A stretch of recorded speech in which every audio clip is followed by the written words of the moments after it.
Bugger it. I'm on a bit of a roll here with the top 10s, guys, so I just thought I'd do the top 10 Megadrive / Genesis beat 'em ups. Now, those of you new to my channel, I have done an overview of the Megadrive beat 'em ups where I talk more in detail and justify why I like them, etc. So if you want to hear more about them, go check that out. I'll put a link below. But this is just a quick run through of top 10 again, just for curiosity's sake and you know, a bit of fun and put them in a bit of a rank. Now here we sort of have honourable mentions and also games that sort of straddle the genre but not quite. Like this is beat 'em ups where you free roam and just walk around the whole screen wasting people, which is true beat 'em up should be like. So we've got Hyperstone Heist, it's like that, great game. Of course Final Fight CD and Alien Storm. But these ones, Splatterhouse 2, Comic Zone, Samurai, Slam Masters, they're sort of on the, other than the Slam Masters, they're on 2D plane. But just let it known, still great games and could be considered beat 'em ups, but once you go down the 2D route, you can keep on going, you know. There's Castlevania, there's Shinobi, you know, if you catch my drift. So we'll just get into it. Classic beat 'em up genre. Number 10, Maximum Carnage. Now this is a great game. On the surface it seems like your moves are pretty simplistic, but you can actually string quite a few combos together with different shoulder checks and throws, etc. And I think I read somewhere it's about a dozen moves all up, just stock standard, which is pretty good. Controls are tight, good graphics, and of course if you're into comics and all that sort of thing, which I'm not, but you'll enjoy the game even more. Great cutscenes, etc. And the general consensus is, just from reading around, is that the Mega Drive version is better than the SNES version. You know, it's probably largely due to the Mega Drive sound chip having that more grittier sound, metallic sound that sort of lends itself to the musical style of the game. You know, it's produced by Green Jelly, that late 90s sort of spoof metal band. Yeah, so good solid beat 'em up, can't go wrong with Maximum Carnage at number 10. Oh, we've got old SNES Tart here just guarding the, so you don't get a sneak peek of the next game in the line. Fuck off! Number 9 we have Sailor Moon. Now this is a, get over there, this is a very strange Japanese centric game based on some anime. I don't know anything about it, but I just knew that it was a good beat 'em up from reading around and had to have it, and I wasn't disappointed. What this stands out, what sets this beat 'em up apart is that you can do like fireballs and dragons like you would in Street Fighter 2, just as stock standard moves as you're roaming around the screen beating up all the baddies, which is really clever and just seems so logical to having a beat 'em up. And but I haven't come across that before. Someone told me that Final Fight 3 has that, but I'm yet to experience that. So big sprites too, big characters, detailed, some screenshots. There's 5 characters to choose from. I've only used 2 and I have finished the game before, but yet to try the other 3 and see what their moves are. But yeah, good graphics, good level design. Can't really remember the music, I don't think that's that standout, but definitely worthy of getting Sailor Moon on the Mega Drive. Okay, number 8,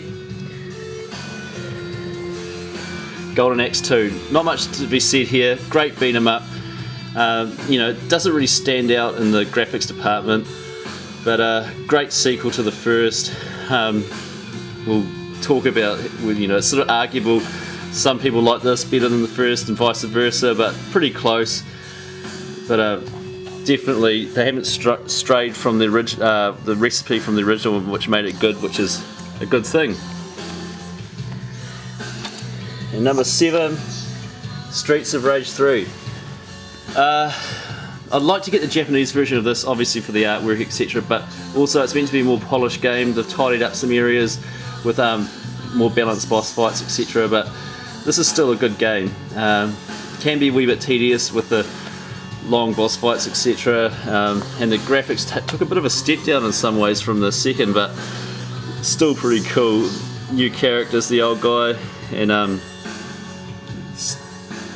yeah, pretty intense. Definitely the hardest of the 3, and a real blast. You can't go wrong with Streets of Rage series for sure. So that's number 7.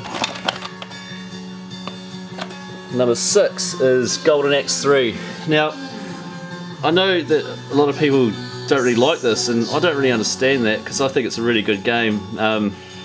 Maybe there might be a hint of resentment or jealousy that it didn't get released in North America or whatever, but I think it's well done. The new characters, the graphics aren't too shit hot, they could have been done better, but I like how you can combine magic, and as I said, the characters are diverse, and the different weapons you can pick up and the creatures you can ride, etc.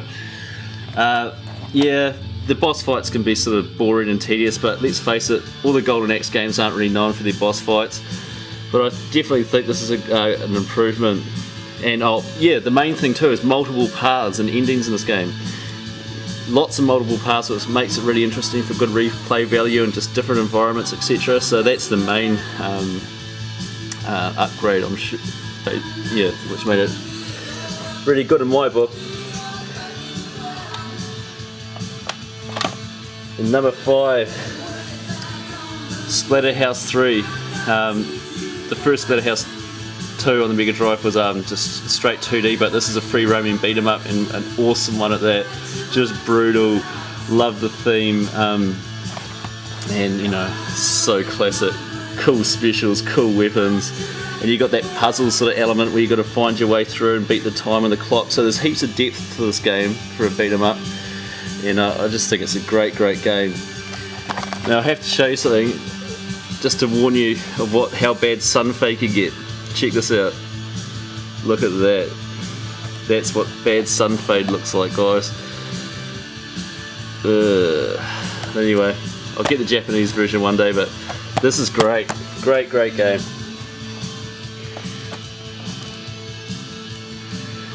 And number 4, the original Golden Axe. Such a classic. It's such a good conversion from the arcade. You know, just how lucky we were when we were younger to be able to get this on the Mega Drive after playing on the arcades. You know, there's lots of nostalgia wrapped up in this, which may bring it up the ranking for me in this top 10. But it is on its own merits technically still a solid beat 'em up, and I like it better than the second, just for, you know, being the original, and the second wasn't, you know, it wasn't leaps and bounds ahead of it, so I actually prefer this one. And you know, it just epitomises the beat 'em up. Golden Axe, number 4. Number 3, the original Streets of Rage.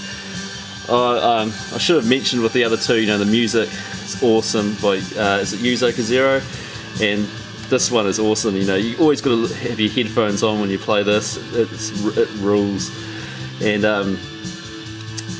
yeah, I must get the Japanese version again for the better box art, but just a true classic. I'm sure you've all played it, and sure you all love it, and it's just a perfect mixture of gameplay and graphics and fun. You know, 2-player, it's just fun. Ultimately, that's what wins it for me.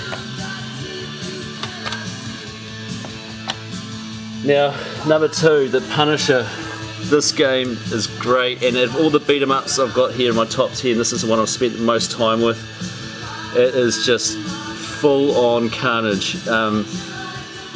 You can choose either, obviously, the Punisher or, I forget the other guy's name, but so many weapons. You got pistols, flamethrowers, bazookas, machine guns, knives, and they're just spilling everywhere. Grenades, and you use them for a special. You got special moves that take off a bit of your power, and stock standard moves are cool too. It's just tight as, this game, and so much fun. You know, I haven't quite finished it. I've played it a lot, and I always sort of get pipped at the post before I get to the Kingpin's office. Absolute must, and apparently it's quite rare. I was lucky to get this, but it shouldn't be rare. It should be abundant because it's so great, and a real diverse mixture of enemies too. And as I said, the weapons are insane. The music's nothing to rave about really, but Capcom, you know, they're the absolute king of beat 'em ups. And when I do my SNES beat 'em up top 10, which is the king of the beat 'em up system as well, and mainly because Capcom published a lot of titles on that system. You'll get to see all the other great ones. And my number one, Bare Knuckle 2 or Streets of Rage 2. The music is the best out of all three.